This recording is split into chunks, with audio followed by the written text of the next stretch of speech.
Good morning. My name is Ryan Mahan from Neptune, New Jersey. I'm a freshman, pre-business major, planning on financial management in my career at Clemson University.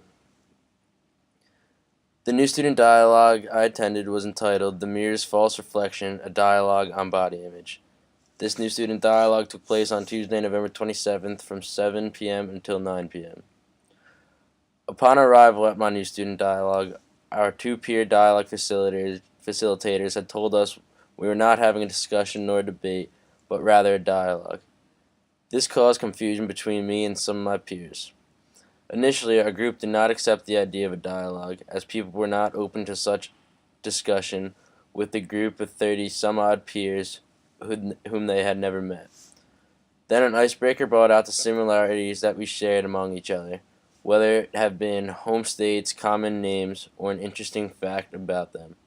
From this point on, everything seemed to flow smoothly in the new student dialogue. The dialogue that I was fortunate to attend discussed reflections about people and their body images. In our group, the main topic of discussion was vulnerability, and from this topic, people began sharing their own experiences. Initially, there was nothing but silence, but after questioning about certain circumstances, people began to spring from all sides of the room. After the first person began to open up and share their particular moments of vulnerability, more and more people found it easier to share their weak points in their lives.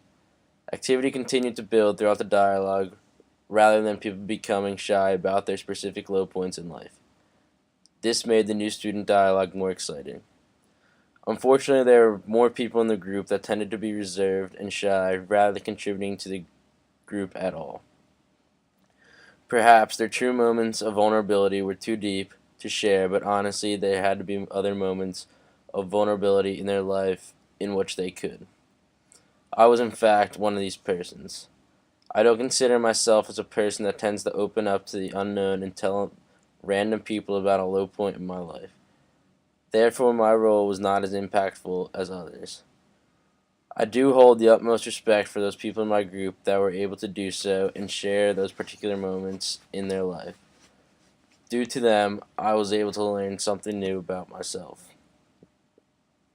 It is very important for new students at Clemson University to undergo some sort of transition, bringing them from their small town and small high schools onto a university of over 20,000. In most cases, people do not know too many people going to such a large university, so things like this are a great idea. Honestly, I wish I had done this early in the year. This way, it would have been easier to open up and let others into my vulnerability earlier in my freshman year rather than so late in the semester. Other than that, yes, I would consider this dialogue portion of Library 100 a very useful experience. This particular one taught me that other people are dealing with similar struggles and I should not undergo them alone. All in all, I consider this experience a positive one. Again, I had found that I wasn't the only one going through certain struggles and found that many of my peers are those that I can look forward to for help, and I can also be a listener as well. I also learned from Brene Brown's video entitled "The Power of Vulnerability." This video dug deep and really invited people to allow other people into their lives of vulnerability rather than closing up and not allowing the outside world in. We all have emotions for a reason, and they should be shared.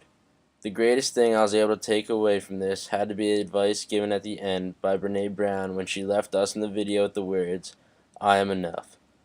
Basically, people's thoughts and attitudes toward you should not matter.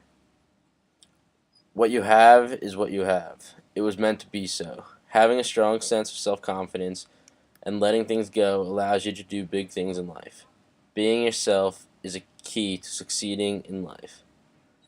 Thank you, Clemson University, for allowing me to share in such an experience that I was able to interact with people I honestly would have never met before. It was a great experience, and I recommend that the university continues to do so in the future. Also, the uh, peer dialogue facilitators contributed to the group and created a sense of comfort in the room allowing people to actually participate rather than be shy and cause this new student dialogue to be not as effective. Again, have a good day, and thank you for listening.